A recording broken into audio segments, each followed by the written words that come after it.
ఇంత జరిగినాక ఈరోజు స్పష్టంగా ఎన్డీఎస్ఏ కానీ విజిలెన్స్ అండ్ ఎన్ఫోర్స్మెంట్ కానీ ఎనీ డిపార్ట్మెంట్ ఎక్స్పర్ట్ డిపార్ట్మెంట్ ఇప్పుడు ఉత్తమ్ కుమార్ రెడ్డి గారు చూపించిన ఏ డిపార్ట్మెంట్ కూడా as it is where it is కింద మీరు గేట్లు మూసేసి నీళ్లు నింపండి పంపులు ఆన్ చేయండి నీళ్ళు ఎత్తిపోయండి అని చెప్పలే.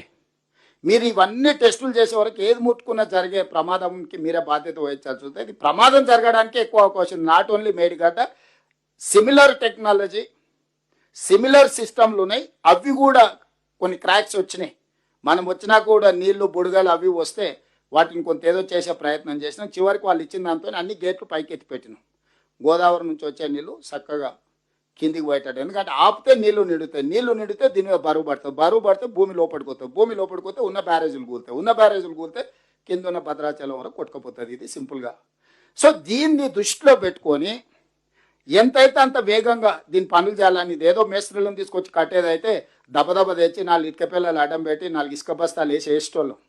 ఎక్స్పర్ట్స్ వచ్చి భూమి లోపల పోయి ఏం పరిస్థితుల్లోనో స్టడీ చేసి రిపోర్ట్ ఇచ్చి ఏం సమస్య ఉందో కనుక్కోవాలి, ఈ సమస్యకు చూపించాల్సిన పరిష్కారం వాళ్ళే ఇవ్వాలి, ఆ పరిష్కారాన్ని అమలు చేసే బాధ్యతని మనం దానికి అవసరమైన ఖర్చులు పెట్టడానికి ప్రభుత్వం ఉంది. సరే శిక్షలు నేరము శిక్ష ఒక పక్కన పెడితే దీన్ని ఎట్లయినా మళ్ళా 1,00,000 కోట్ల రూపాయలు ఇప్పటికే 1,02,000 కోట్లు కాంట్రాక్టర్లకు చెల్లించినాం, దీన్ని ఎట్లయినా నిలబెట్టుకోవాలని మేము తాపత్రయపడుతున్నాం. కానీ మా తాపత్రయం అనేది కేసీఆర్ లాగానే 80,000 పుస్తకాలు చదివినా అని, ఉత్తమ్ కుమార్ రెడ్డి గారు ఆర్మీలో పనిచేసినని, నేను ఊర్లో వ్యవసాయం పనిచేసి వచ్చిన మా తెలివితేటలు ప్రదర్శిస్తే ఇక అది ఏం జరుగుతుందో ఎవరు ఊహించలేరు. అక్కడికి కూడా మేము ఎక్స్పర్ట్స్ని ఒక్కొక్క దగ్గర ఒక్కొక్కరిని ఏర్కొచ్చి దేశంలో ఉండే వాళ్ళన్ని సంస్థల్ని కూడి చేసి ఇప్పుడు పరీక్షిత్తును కూడా గవర్నమెంట్ ఆఫ్ ఇండియాకి లెటర్ పెట్టి ఆర్మీ ఎక్స్పర్ట్ను డెప్యుటేషన్ మీద తెచ్చుకున్నామని రిక్వెస్ట్ చేసి government of India is not from our service, is tunnel expert. Jammu Kashmir ఏరియాలో లాంగెస్ట్ టన్నెల్స్ ఇట్లాంటి పనులు చేయడానికి ఆయన టన్నెల్ ఇట్లాంటి దాంట్లో is one of the best minds in India.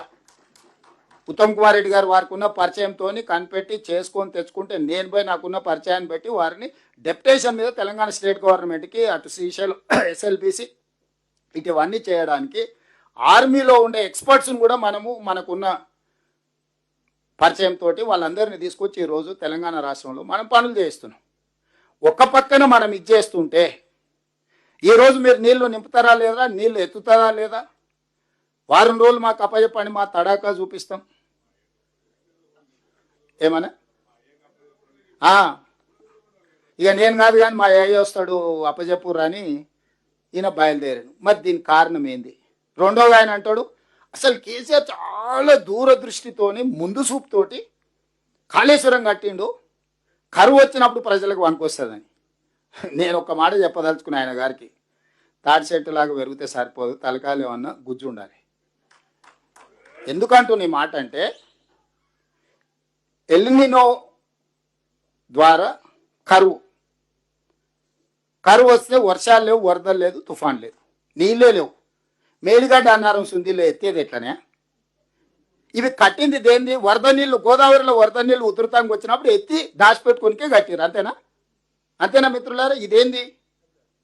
దీని బేస్ ఏంది? ఫ్లడ్ వస్తుంది, ఫ్లడ్ వచ్చినప్పుడు వరద జలాలు 90 రోజులు వస్తాయి, 90 రోజులలో రోజుకు 2 టీఎంసీలు అయితే 180 టీఎంసీలు తీసుకెళ్ళి వేరే వేరే రిజర్వాయర్లలో మనం పోసుకోవాలనేది కదా మొత్తం ఈ ప్రాజెక్టు యొక్క ఫిలాసఫీ. మొత్తం స్థూలంగా ఈ ప్రాజెక్టు యొక్క ఆలోచన, అంచనా, నిర్మాణం ఉధృతంగా వరద జలాలు వచ్చినప్పుడు ఆ వరద జలాలు పోయి బంగాళాఖాతంలో కలవకుండా ఎంబడెంబడి వెతుకొని పక్కకు తీసుకెళ్ళి దాచిపెట్టుకోవాలనేది పెట్టినాం. ఎలినో వచ్చి కరువు వచ్చింది, వర్షాలు వస్తలేవు అంటే చూసినావా మా మామ ఎంత మేధావి, వర్షాలు రానప్పుడు కూడా మేడిగడ్డలు నీళ్ళు ఎత్తిపోయినకే డిజైన్ చేసిండు అని అల్లుడు చెప్తుండు. ఏమన్నా అసలు అంటే basic sense or common sense or అసలు కనీస అవగాహన పరిజ్ఞానం ఉన్నోడన్నా మాట్లాడే మాటలేనా? ఇక అమాయకంగా ఉన్నోళ్ళు ఉంటే అరే నిజంగానే ఇక్కడంతా కరువు వచ్చింది, మేడిగడ్డ సుందిల్ల అన్నారం నుంచి నీళ్ళు ఎత్తిపోసి ఉంటే మాకందరికీ నీళ్ళు వచ్చాయి కదా అని ఉత్తర తెలంగాణ రైతులందరినీ భ్రమలు కల్పించడానికి. వర్షమే వస్తలేదు, నీళ్ళే వస్తలేవు అంటే వరద ఎడికెళ్ళి వచ్చే, వరద వస్తే ఒడిచిపట్టుకోవడానికి ఉన్న అవకాశం ఏంది, ఎత్తిపోసేది ఏంది? ఈ ప్రాజెక్టే ప్రాణహిత చేవెళ్ళ కావచ్చు, లేకపోతే పేరు మార్చిన కాళేశ్వరం కావచ్చు, అత్యధిక వర్షము వరద తుఫాన్ వచ్చినప్పుడు 2-3 వేల టీఎంసీ సముద్రంలో కలుస్తున్నాయి. ఎంబడెంబడే ఇందులోకి వెళ్ళి పంపులు, లిఫ్టులు, బ్యారేజ్లతో ఎత్తిపోసి శ్రీపాద ఎల్లంపల్లి నుంచి బయటికి తీసుకొచ్చి మల్లన్న సాగరు, కొండపోచమ్మ, రంగనాయక సాగరు, రకరకాల రిజర్వాయర్లు అప్ టు చేవెళ్ళ వరకు నీళ్లు ఫటాఫట్గా తరలించేసి అన్ని పంపులు, లిఫ్టులు పనిచేపించి ఆ నీళ్లు తీసుకెళ్ళి రిజర్వాయర్లలో నల్లు వచ్చినప్పుడు మనం ఇంట్లో బిందెలలో, కుండలలో, చెంబులలో లేకపోతే బకెట్లలో పట్టి పెట్టుకుంటాం. గంట సేపు నల్లు వస్తే ఏం చేస్తాం? ఇంట్లో ఎన్ని ఖాళీ ఉన్నాయో అన్ని నింపి పెట్టుకొని ఆ పక్కకు పెట్టుకుంటాం. మళ్ళీ 24 గంటలు నల్లు వచ్చే వరకు పొదుపుగా వాడుకుంటాం. ఇదే సూత్రం ప్రాణహిత చేవెళ్ళ కావచ్చు, లేకపోతే ఈరోజు కాళేశ్వరం. అసలు నల్లనే రాలేదు, బిందెలలో నింపు, కుండలలో నింపు, బకెట్లలో పట్టేసి పైన ట్యాంక్కి ఎక్కి మా మామ అయితే అద్భుతంగా ఎక్కిస్తున్నాడని అల్లుడు సర్టిఫికేట్ ఇస్తున్నాడు. ఈరోజు ఈ అన్నిటి పరిస్థితులకు కొడుకేమో మా అయ్య కప్పచెప్ప అని, అల్లుడేమో మా మామ ఎంత గొప్ప సూత్రం కనిపెట్టిండో చూడండి అని నేను ఒకటే అడగదలుచుకున్నా. ఇవాళ 9.5 ఏళ్ళు మీకు అప్పచెప్తే 8,21,000 కోట్ల రూపాయలు అప్పులు చేశారు.